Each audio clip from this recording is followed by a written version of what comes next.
if you were going to debut 13 ideas in one day, although the Hamilton Project loves all 13 ideas almost equally, wouldn't you say the ones that were a little dearer to your heart for numbers 9, 10, 11, that's you, Tyler, 12, and 13.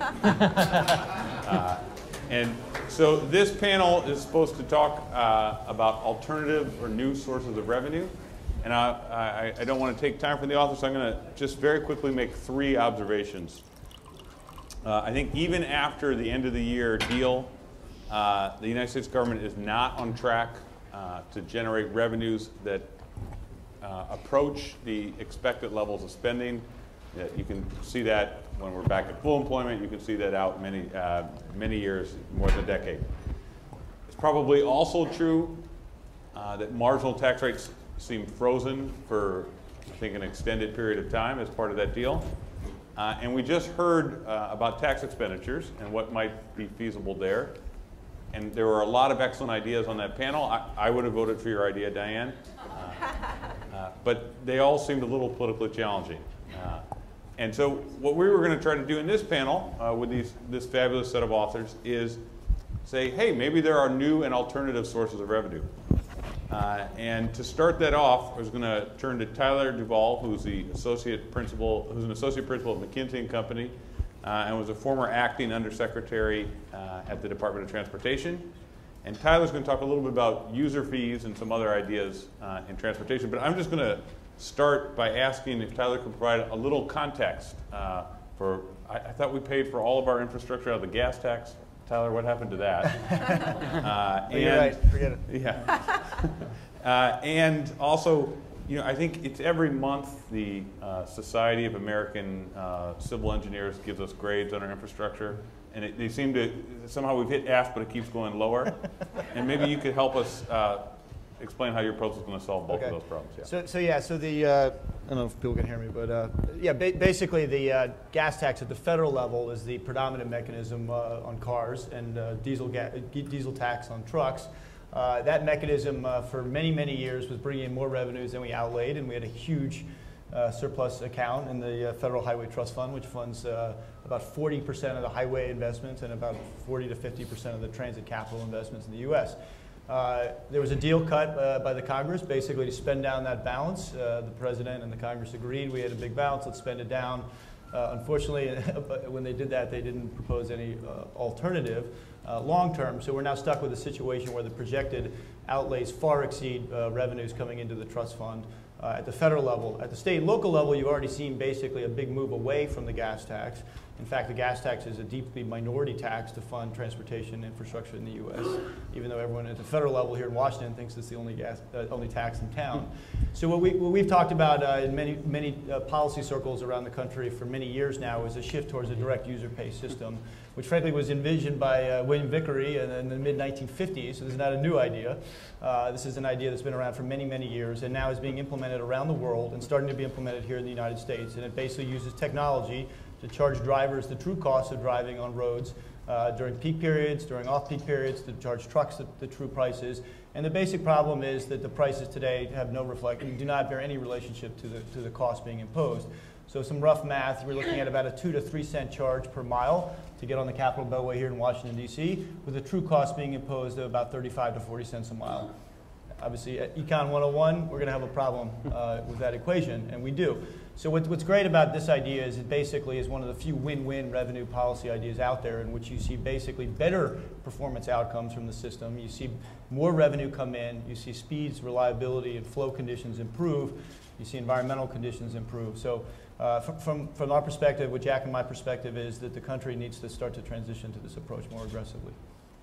Now, buried in your proposal, there's something you're going to put a GPS on my car, and the government's going to know where I am all the time. Was that your idea? No, it's definitely not my idea. Okay. No, there are clearly lots of different technology solutions. The great thing about where we are as a technological matter is that there are probably 50 different ways you could design a technology to do this. Obviously, the Germans, for instance, are tolling every truck on the Autobahn today using a GPS transponder. They generate about $5 billion a year in revenues for reinvestment in various asset classes in transportation. But for those of you who've lived in the Washington, D.C. area, they just opened up the first high-speed private toll road in the DC area along the Capitol Beltway. That's just an overhead gantry. You buy your Easy Pass from the state of Virginia or frankly any state in the system. You blow through the thing at 65 miles an hour. The only record they keep is when you did it, send you a bill if you obviously go through it without the transponder. So the technology is not an issue. To the extent we want to move towards more futuristic technologies like a GPS-based system, as you said, there are obviously major privacy concerns, many groups concerned about that. I think the reality is if the country as a policy matter was willing and able to do that, you could design privacy protections into those systems. And would we stop getting Fs from the American society, or is that just a thing because they want to build more bridges? Yeah, right. So I think actually, the civil engineers obviously put out a rating, I think every 2 years around the quality of the nation's infrastructure. The reality is what's really suffered in the last 15 to 20 years is the performance, so the operating conditions. The physical quality actually of the bridges and the pavement is, believe it or not, better today than it was 15 years ago. I know that doesn't sound to be true, but what's happened is we have a serious decline in the operating performance. Now that doesn't mean the quality is where it should be. Obviously we need to recapitalize, and the great thing about this idea of pricing directly is that it's not just a demand side policy, it's also a supply side policy. So the reason we have bridges to nowhere, the reason why we have this misallocation of resources is because the price signals being sent to this on the supply side don't bear any relationship to balancing supply and demand. So I think you'd see a big... I think that's a very important part of the proposal. Can you say that in English again? Yeah, so... So what's going to happen? So right now the mechanisms to make There's a lot of highway miles in West Virginia and Montana, right? Yes, exactly. We have a lot. We have the largest highway system in the world by double any other country. So the reality is right now the signals sent to suppliers are unfortunately too driven by political forces. So we're not using cost benefit to a large extent. There are only a handful of states that use it systematically to allocate investment dollars. So the reality is we got this huge pool of capital going into the system every year and generating declining returns on investment. And the price signal that we're talking about would not only balance supply and demand, it would also send a signal where the scarcity is most obvious in the system. Today, we use congestion, delays, or other, obviously, political forces to come up with that answer. And I think it would be a clear guide, as we see with railroads, with the electricity grid, all of the network utilities use price signals to allocate resources, and we just don't have that on the highway side. Thanks. So next we have Ben Harris, who wrote a paper with Bill Gale on the value-added tax. And so I hesitate to do this, but I can't resist the temptation just for a little personal history. So I was an assistant professor at the University of Chicago. Now at the University of Chicago, Milton Friedman, he's not a deity, but he's a semi-deity. And the reason relates to your proposal, actually, that he's not a full-fledged deity. They still hold him responsible for the payroll withholding tax, which was originally his idea. And the reason is that it's like a money machine for government. So are you proposing that there be another money machine for government? So let me just first give you the 30-second overview of a value-added tax. A value-added tax is a tax on consumption. It's levied incrementally along the production chain, which sounds like it doesn't matter, but it actually matters quite a bit for the administration of the tax. It's taxed in every OECD country except for the United States. It raises about 20% of revenue in the OECD, so it's a major part of taxation, every major industrialized country in the world. But Michael, to your point, so the VAT has wrecked a lot of careers. In Canada, the Prime Minister proposed it in 1991. He was out several years later. The same thing happened in Japan. There's a sort of warning to congressmen who support the VAT in the late 70s. The chairman of the Ways and Means Committee proposed the VAT, and he lost the next election. Byron Dorgan famously said, the last person who proposed the VAT in Congress doesn't work here anymore. So the VAT has wrecked a lot of careers. Fortunately, Milton Friedman's was not wrecked by the payroll tax. The question about the money machine, a lot of people oppose the VAT on the grounds that it's a money machine, and it's not always clear what they mean. I interpret this one of two ways. One, it could mean that the VAT raises revenue, in which case, yes, you're exactly right. That's what it's designed to do. I mean, the number's up there. That's exactly what this tax, which most taxes are designed to do, to raise revenue. I cannot quarrel with that. Guilty. The second thing people mean about a money machine is that the VAT can lead to larger government. And the fear is, particularly among conservatives, is that if you institute a VAT, that will lead to more spending on the other side of the ledger. And that's a fair concern, particularly for those of us who are concerned about deficits. If we go back and look at the historical experience for all these OECD countries that have instituted a VAT, The IMF has done good research on this, and they found that no, the VAT does not lead to more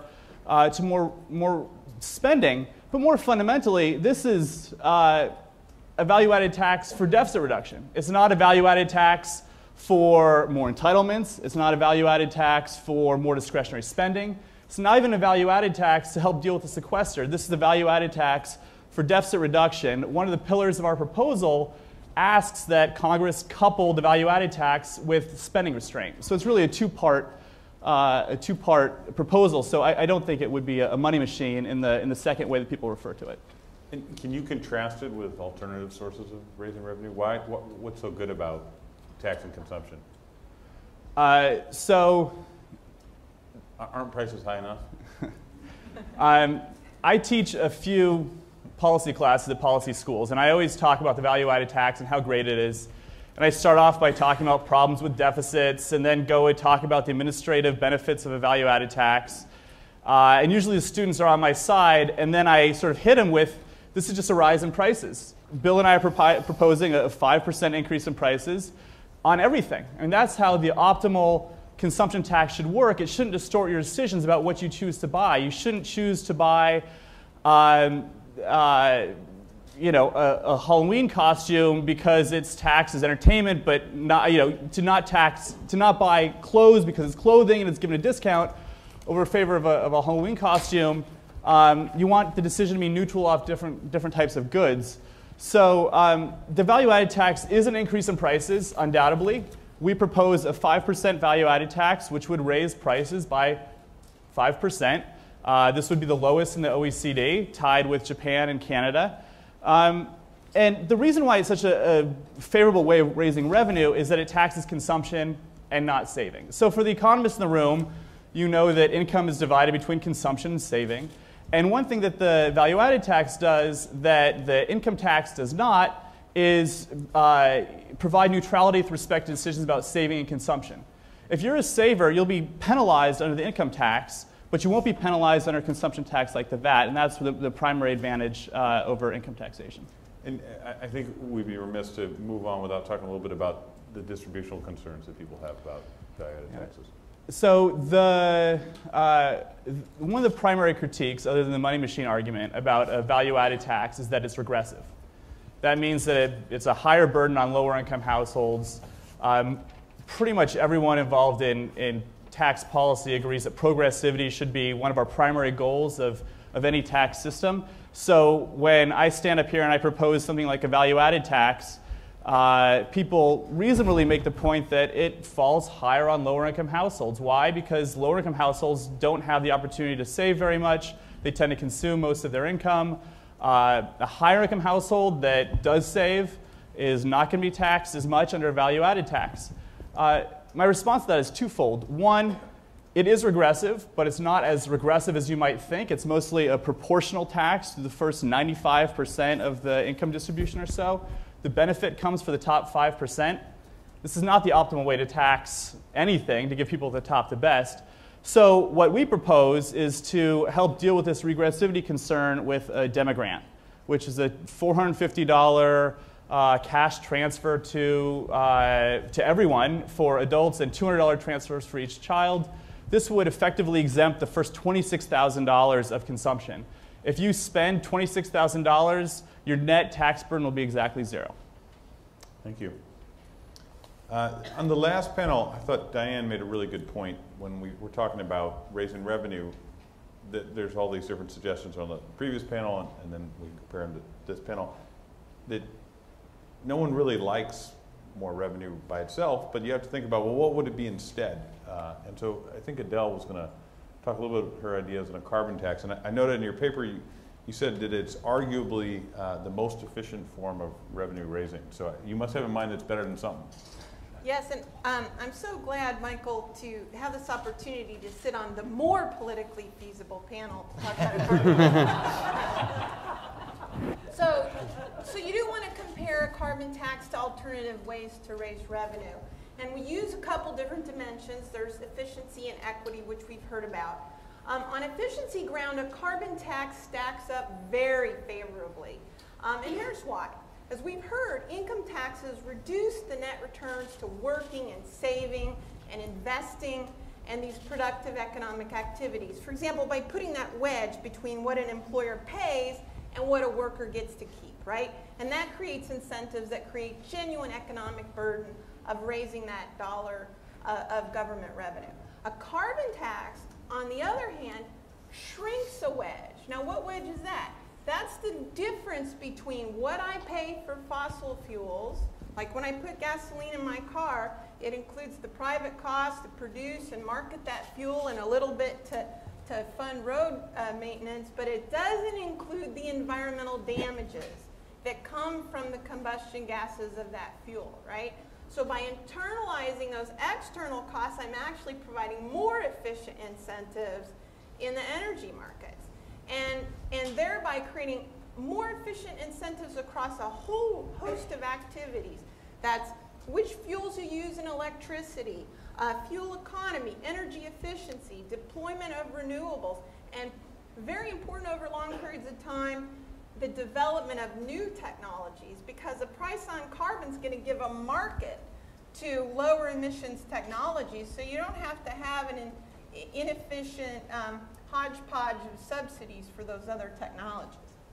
So one thing I noticed about your proposal, it covers a lot of space, and somehow you snuck in there a discussion of regulations. Yeah. So I didn't quite see how what that had to do with carbon taxes. So, so this package is, I very carefully structured it to illustrate the kind of deal I think can be made, right? So I've got a carbon tax, but it's in the context of a pro-growth tax reform. So this is like a spoiler alert. This is the politically feasible version? Yeah, yes. Yeah. Well, yeah. I mean, really, we've heard this a number of times. Anything in isolation can be picked off as, oh, that'll never happen. But really, compared to the alternative and put it in a context where there's something for everybody, okay? So in my proposal, I've got a pro-growth tax reform where I'm adding a carbon tax, creating efficiency in that market, and I'm using most of that revenue for a permanent reduction in the corporate income tax rate from 35% to 28%. I've got 15% of the revenue reserved to protect the poor, and that's the equity side, which I failed to mention earlier. And I'm also combining that with the suspension of the Clean Air Act authority over greenhouse gases. So I'm eliminating that regulatory uncertainty that's clouding investment in the energy sector. And then if you're worried about trade, I got a careful collection of policies to address any competitiveness issues, including a carefully tailored border carbon adjustment to protect our industries who are energy intensive and trade exposed, and a diplomatic initiative to make sure that our policy is not unilateral. And in addition, we have that corporate income tax reform that's going to make the American economy more competitive across the entire corporate sector. Thank you. I think there's a lot to unpack there, and we're going to come back in a couple minutes. So next we have Pia Orrenius. So now Pia, when I was going through the list here, I had to remind myself this is about the budget, and you're writing about immigration. Is there a connection? Yeah. Luckily, we were able to come up with something, Michael. So in our plan, we confront, you might ask, well, you're sort of, we don't confront the entire immigration policy or immigration system, but we sort of carve away at the temporary employment-based visas, which you might say, well, why are you dealing with that small sort of subcategory of immigration policy? But actually, if you're looking at what impacts economic growth and productivity, the competitiveness of U.S. firms, I think that would be one of the first places to start with regard to immigration policy. Namely, over the last 15 years, let's say, about a third of the growth in the high-skilled labor force has been through the inflows of high-skilled foreign workers, so it's a very important system. And more over time, those workers have been coming in under temporary employment-based visas like H-1Bs and not under, the green card program. So why do we think that there is room for reform in this particular program? Well, we basically, what we start with is we think that the program would benefit from more market forces. So our idea is to create a market more of a market for foreign workers. And the way we would do this is we would introduce auctions where we would auction off permits to employers to hire foreign workers. And we would have auctions for high-skilled workers, which would accommodate the H-1B type workers, which are computer programmers and doctors and that type of thing. And then we'd have another auction for low-skilled workers, which would accommodate farm workers and other workers coming in under the H-2A program or the H-2B program, which are seasonal programs. The benefit would be that these permits would be tradable, so we would say to employers, you can come and bid for a permit, you can then hire your worker. But then if you change your mind or that worker leaves you, you can sell your permit to another employer. The important change here also is that these visas for workers that would be brought in under this program would be completely portable between employers that have permits that they've gotten either from the auction or from other employers which have sold them the permits. There's a lot of benefits, obviously, aside from generating more revenue. Basically, this creates a market in the sense that it takes the best and the brightest among this foreign workers and funnels them to the employers that value them the most. This is be a natural outcome of the auction. And so it's an important change from the system we have now, which is basically first come, first serve. And so it really doesn't take advantage of the fact that when you have more supply, more people willing to come, that you can actually pick the best and not simply the one that's first in line. So we get a more flexible system as well, which will then be more efficient and more selective, which will. The third thing we thought about, too, it'll be more transparent, but that may very well doom it, of course. Sometimes I wonder, the reason that we have the system we have is because non-transparency actually, helps it survive. But that's basically our idea in a nutshell.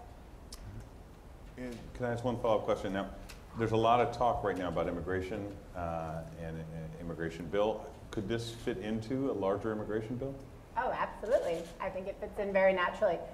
The way we are talking about it now is not even to increase the number of employment-based visas, but just to take the existing programs and funnel them into this auction system, which has so many benefits, except for immigration lawyers, of course. But aside from the immigration lawyers, everyone else benefits the way we see it. So we're not even advocating for controversial things like increasing H-1B visas or increasing H-2A visas, but rather just accommodating what's going on now in a more efficient and flexible system. Thank you. Next we have Phil Swagel. So Phil, I was trying to think of a way to introduce your proposal, and so it struck me there are at least two views about the housing market. The first is that the federal government has got to get out of the way, and the whole problem is the federal government is involved. And then a second view is that there's nothing more important or central to identity in America than the ability to own a home. And so the federal government's got to be right in the center of those two. And I think what you've done is you've found some space in between those two views. So is that going to make everyone hate you, or Yeah. how's that going to work?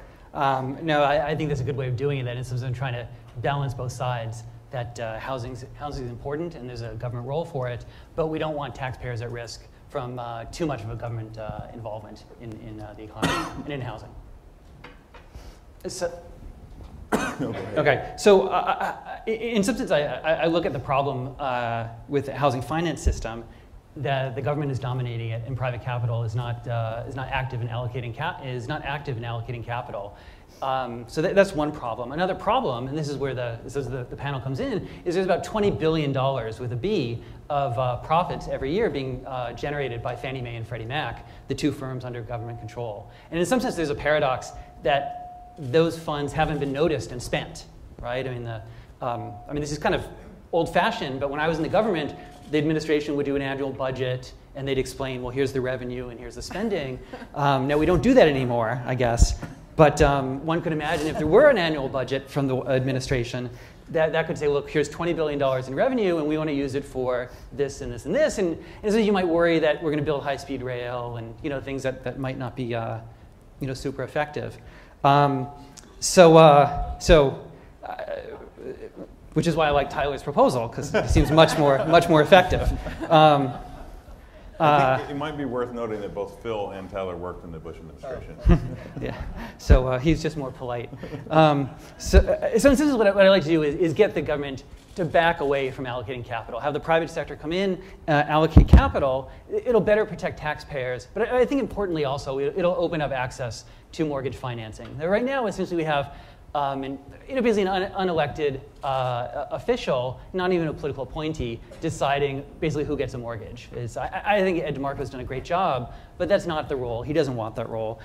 If we have private capital come in and decide which potential home buyers to take risks on, I think is better for everyone. And if there's some provider of private capital who wants to take a risk and puts up their own capital, then that should be, we should find a way in the housing finance system to let that take place. So that's really it, try to balance stability from the government role against the better incentives from private capital and the better access, I would say, from having private capital make the decisions on housing. And so where does the $130 billion come from? So the $130 billion is the potential revenue for the government from selling off Fannie Mae and Freddie Mac. There's a huge number of issues. But the paper goes through a calculation, a very simplified calculation of what the cash flows in and how that translates into the $130 billion odd revenue for the government. And one point I make is that in some sense there's a tension between maximizing the government revenue and good housing policy, right? That sometimes the government, you might say, well, the government should just be a monopolist, right? And we know monopolists make good profits. That's probably not what we want for housing policy because we want competition in housing origination. And we want lenders to be competing with each other to make loans to people. And so we see the effects now where originators have backed out of housing and some borrowers face very high interest rates who don't have access. So that's one of the tensions that I explore in the paper is between revenue and the market structure. Thanks. So I thought we'd play a little game for the next part of this. And one thing I love about each of these proposals is that the government really is going to need more revenue, I think, going forward, and we have to be serious about finding new ways for that revenue. But I wanted to hear who was willing to make the case that theirs, among all these worthy ideas, was the most politically feasible. I could. I mean, in some sense, I think housing finance is one of these issues where both sides are in the way, right? The housing finance system works for many people, and so from the administration's point of view, well, look, it works, don't fix it. It's not broken. Of course, we all know that many people don't have access to housing finance. On the other hand, if you read my paper, you'll see that I'm proposing a new government backstop, right? This is yet another bailout. Now, I would say let's formalize the government role in order to shrink it, but obviously from the right, the idea of formalizing a government role is not attractive. So it's really both sides, I think, are in the way. And I should add, if you think someone else's proposal is more feasible, you can advocate for that one. Well, I want to make one case for a carbon tax, and that is, when people express concern about the political feasibility of the carbon tax, it's the implicit assumption is that the alternative is no climate policy. Well, that's not the alternative. The default is the regulation of greenhouse gases under the Clean Air Act, which was never designed for the kind of pollutant that we have with greenhouse gases. And that's going to be a protracted, messy, long promulgation of regulations and state implementation plans and litigation, and it'll be 10 years before we actually see something take effect. And all that time, we've got investment uncertainty and really a dangerous delay in serious action on climate policy. So I think even if you don't even care about the climate, you don't even think it's a problem, you've got the Supreme Court supporting the president's authority to regulate under the Clean Air Act, and he says he's going to do it. So that's a very credible threat. So get your market-based environmental policy while you can, and do it in the context of fiscal reform where you can have a pro-growth tax reform at the same time. That was passionate. Let me just add that that is perfectly politically feasible. And how do I know? Because it's been done 150 times before in other countries.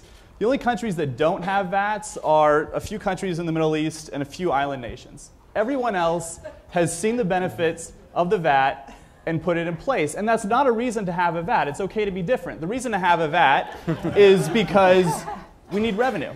We're in a fiscal crisis, and from where I sit, there are really only 3 options for getting out of this fiscal mess if you think that revenues need to be part of the solution. One is a VAT, another is a carbon tax, another is the one that what Diane proposed when she was standing here before is limiting tax expenditures in some broad way.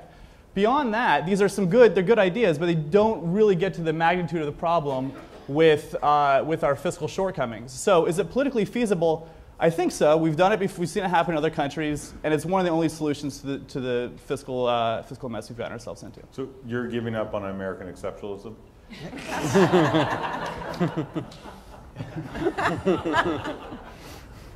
Pia, do you want to take a stab?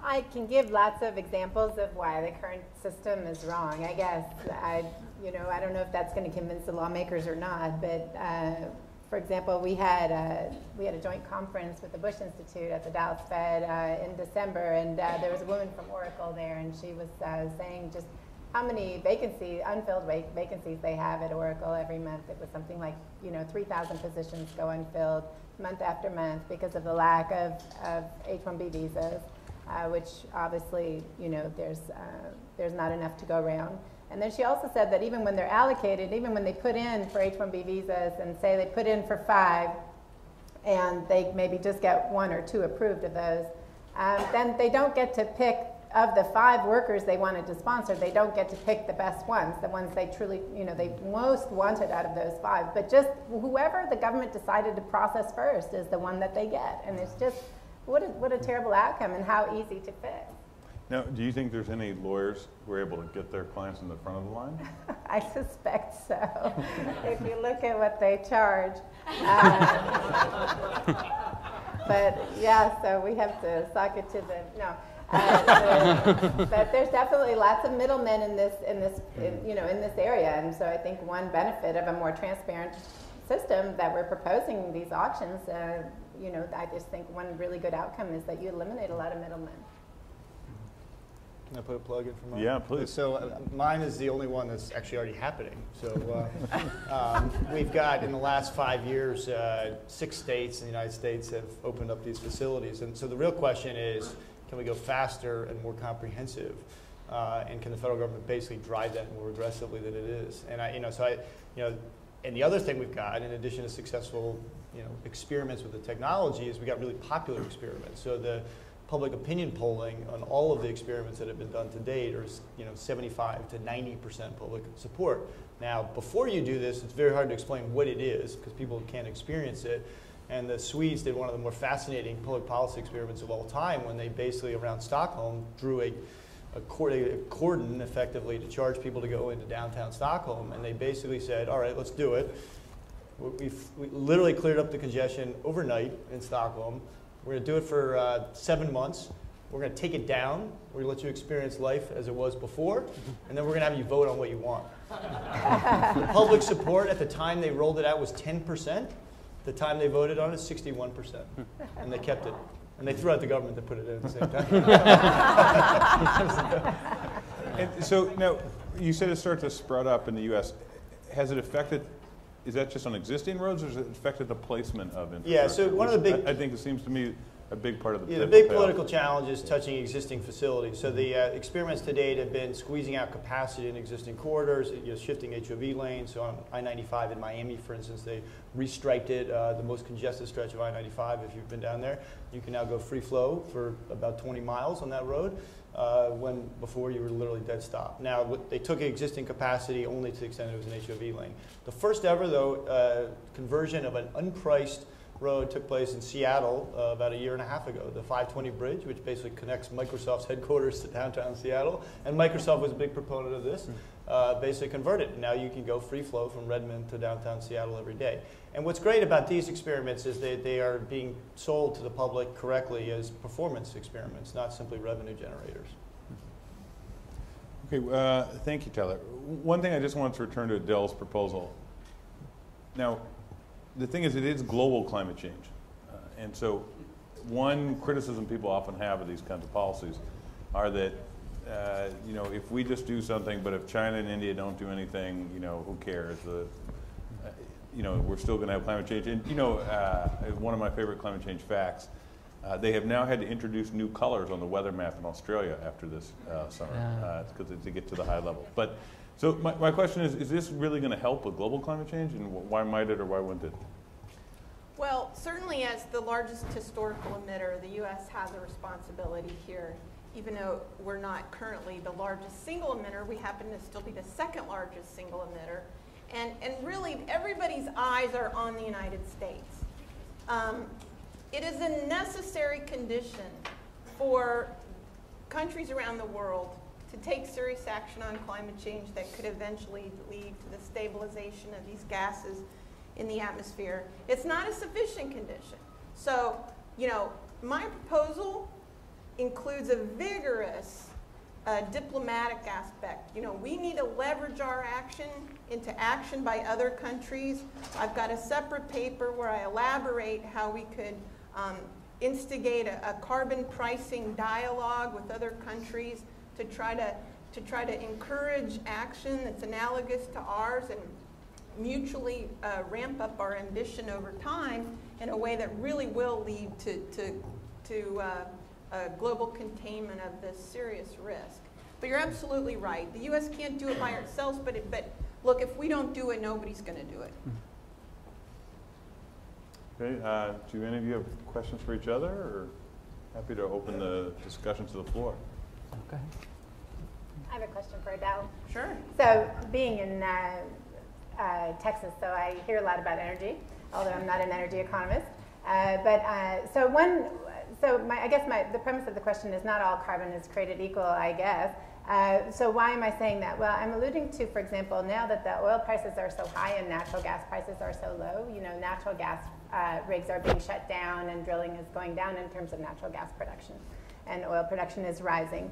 And the interesting thing is when I saw, these carbon emissions were the lowest I think they've been in 20 years, looking at the first quarter data, or the data that just came out for last year. And the explanation that was given was that this is really because natural gas is so cheap and it's used in electricity production, so now, and less coal is used. So natural gas has actually contributed to declining carbon emissions. So would you comment? Sure. The good news is that actually carbon is all created equal. So if you price carbon, you're going to give everyone the incentive to switch from coal to natural gas, because more of the BTUs of natural gas come from hydrogen than in coal, right? So what you're doing is creating all the right incentives across all of the potential energy sources to back out of the most polluting ones and move into the less polluting ones, just according to their cost effectiveness at reducing those emissions. Now, what you point out is a great lesson for us. That's demand slopes downward, right? So when natural gas became cheaper, we started using more of it. That means that when carbon becomes more expensive, we're going to emit less of it. And we've seen that time and again across the energy economy. Prices matter. And they particularly matter over long periods of time, because one of the drivers of the new technologies that have brought natural gas prices down were high natural gas prices, right?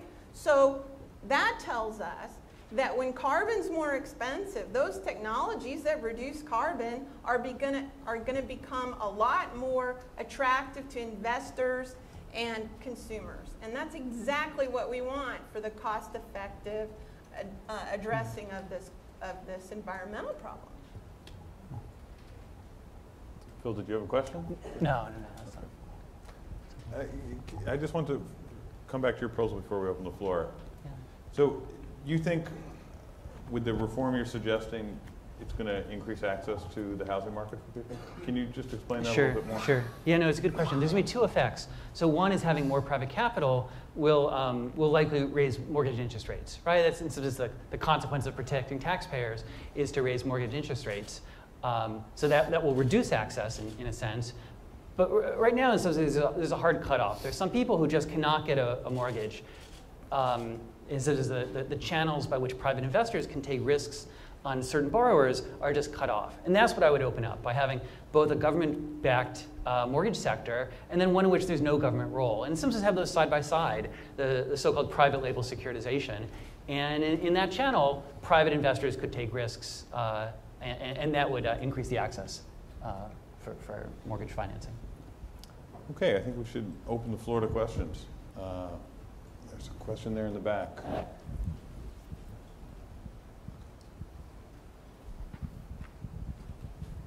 Hi, my name's Yuande Alade, and I'm a recent graduate from Swarthmore College, but I currently work in DC. And my question is directed towards Benjamin Harris, and it's about the VAT. And even though you said that across the board VAT shouldn't change anything on the consumer side in terms of saving and purchasing, some people have expressed a concern that it may cause undual burden in terms of compliance and production. So I was hoping you could speak to that.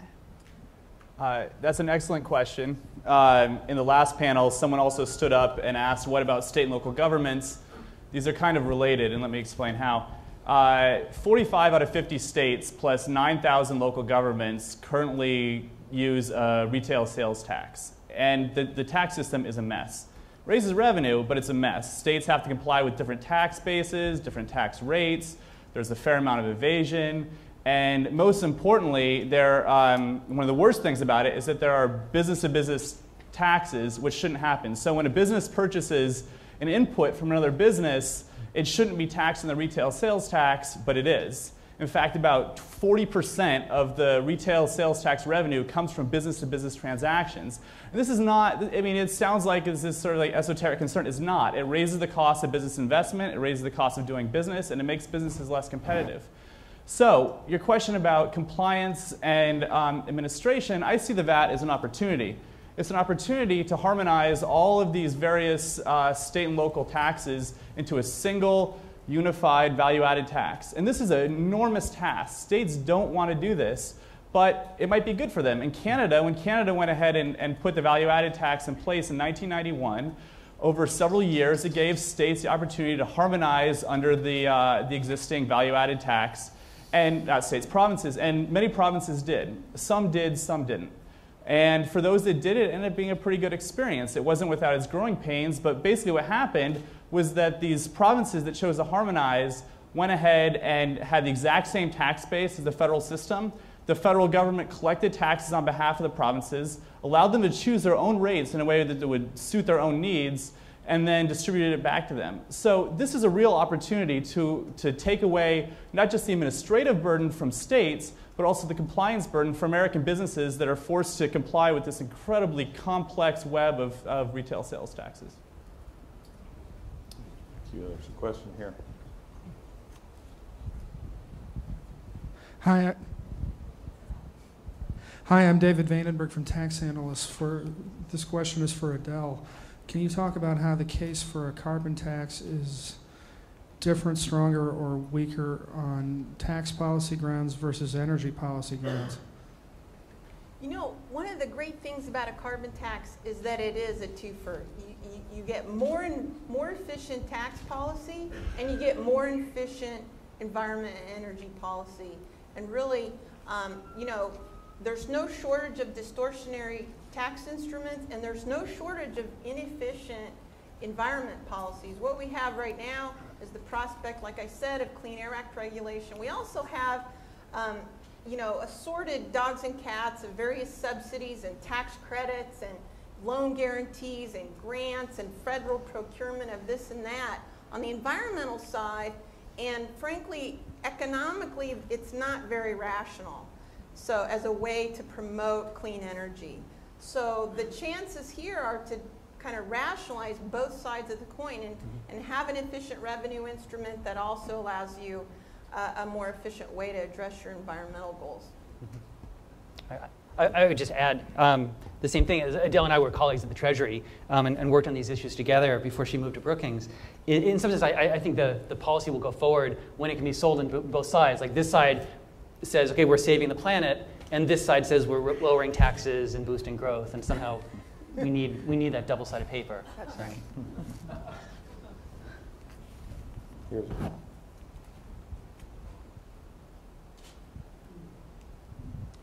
Barrett Walker with the Walker Foundation. I just read that China has proposed a carbon tax.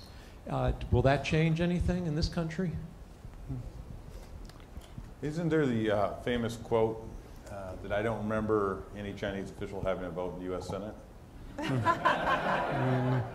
You know, I'm glad you asked that question because one of the continual arguments we've heard against serious climate policy in the United States is the lack of analogous policy in our major trading partners and major developing economies in particular.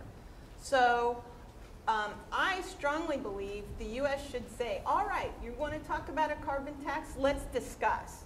And you know, we're in the middle of a very important fiscal discussion. You guys have your own issues with air pollution and things you need to deal with on the revenue side. Let's have a multilateral conversation about how we can all move together. And I would love to see the U.S. welcome the signals by the Chinese that they are interested in pricing carbon. And I've been frankly disappointed that we haven't heard more from the United States and other parties to the Major Economies Forum welcoming those kinds of statements and saying, let's get together and let's talk about this, because there are more and more countries now that are pricing carbon at the federal level and at the sub-federal level. And I strongly believe that's an opportunity for us to get together, discuss this issue, and move forward together. Because it does, as you said, Michael, it is a global effort, and it is important that we all move together. And as we've said, we need that moving together for our own domestic reasons, to give people comfort that we're not unilaterally disarming our economy. There's a question right here. Hi, can you hear me? Mm-hmm. Okay. Nancy Spenis with Executive Intelligence Review. I'd like to go back to the big picture for a minute and the crisis that we're dealing with, and here on the fact that we had a financial blowout in 2007, and the crisis is worse now because we're subsidizing massively the very banks that brought that crisis about in the first place.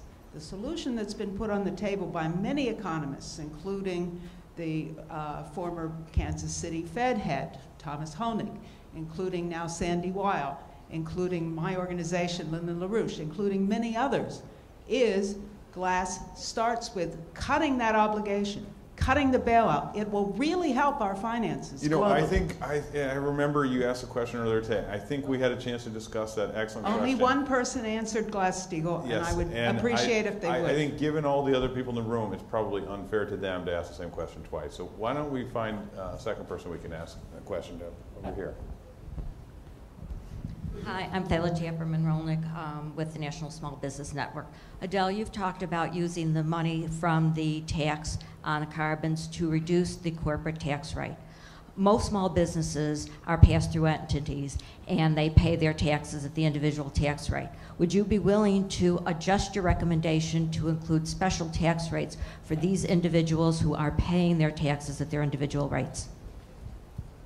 Well, you bring up a good question about the double taxation of capital income. And right now we have capital taxes on the corporate side. We also tax a second time dividends and capital gains on the personal income side.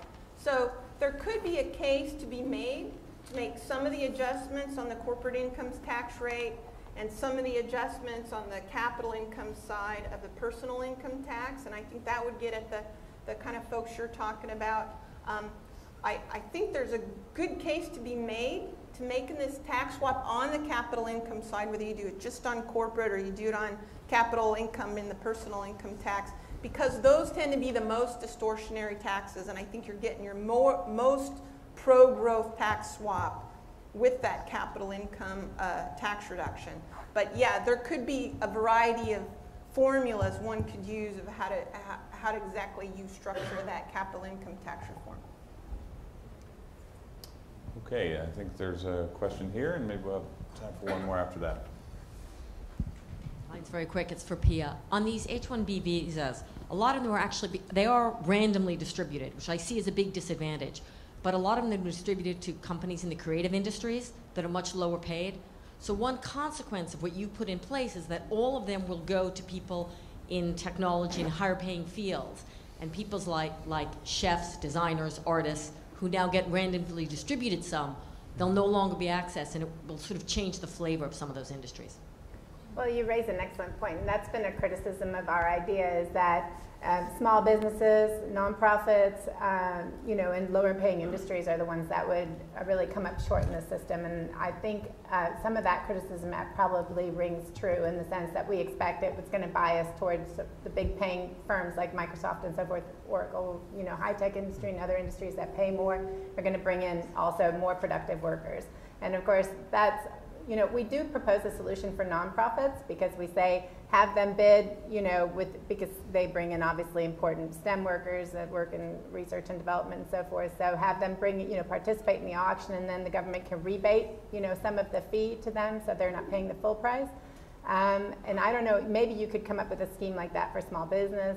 I don't know. I mean, you could probably divide. The good thing about the auction is it's very flexible. Really, you can change the number of people that you're bringing in, change, what the prices people pay, or firms pay. I mean, it's very flexible and it's transparent. It would really, it can accommodate many different schemes.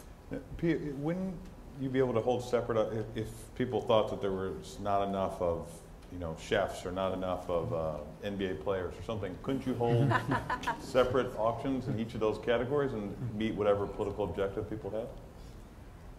I guess. I mean, the level of we also argue that this would be a more simple system. So I think Madeline wants to take this question. She's going like this: cut off Michael's head. Is that what you want to say? No. Oh, bad question. She's not bad alone. Suggestion. It's a bad suggestion. Okay, I think we have the final question here. This question relates to the last question and extends it to the VAT and the carbon tax. The real problem that often seems is with any tax system is the human desire to decide that certain activities are more desirable than other activities. In England, you have a VAT with several thousand different rates depending on what it is you're buying.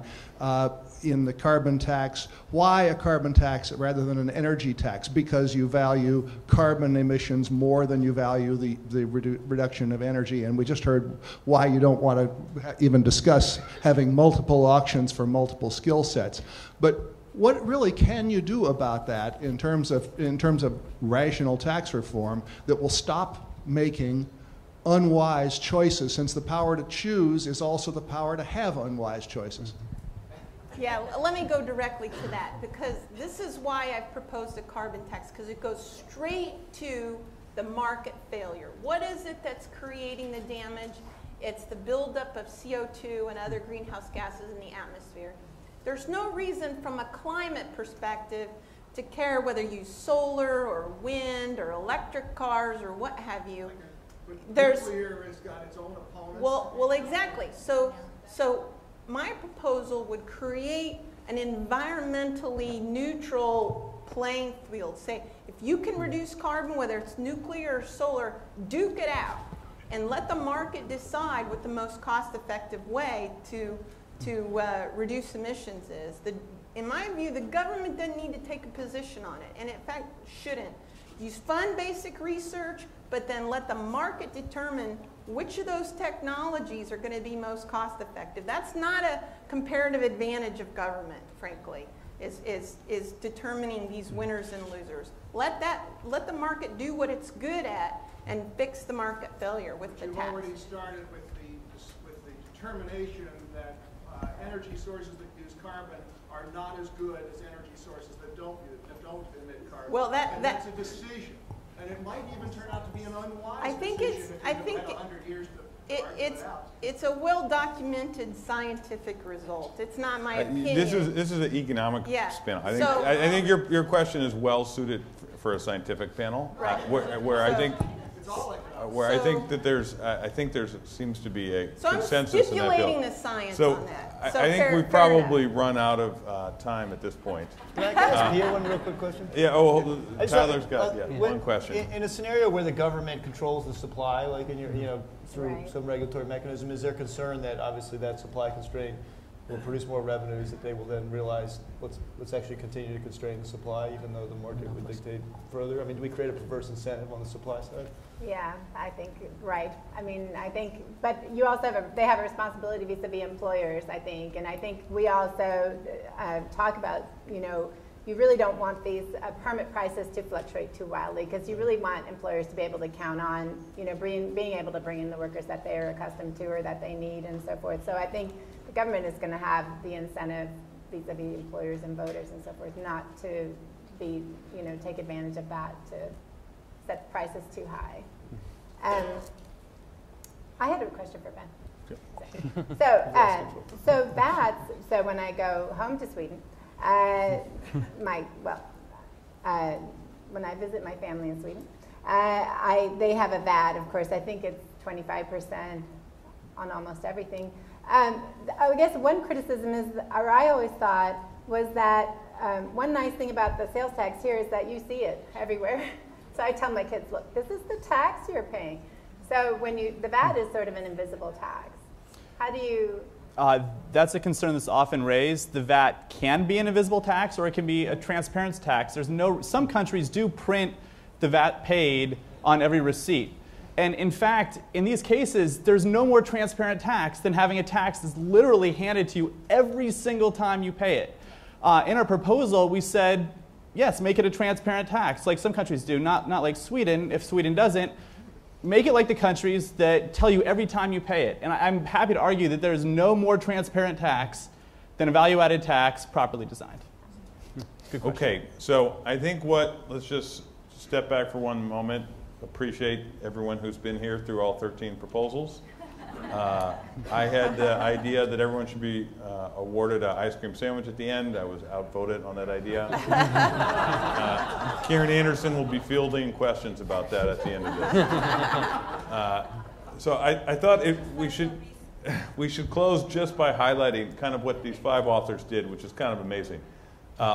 These 5 authors all have policies that are, in principle, if implemented in the way that they've outlined, can contribute to budget consolidation, which is absolutely necessary, and at the same time, increase savings, get rid of carbon, build the right roads, get the right workers here, and allow people who can't get mortgages currently, although they are capable of paying their mortgage, to be able to take out home loans. So I think you can join me in congratulating these authors. Thank you. Thank you guys.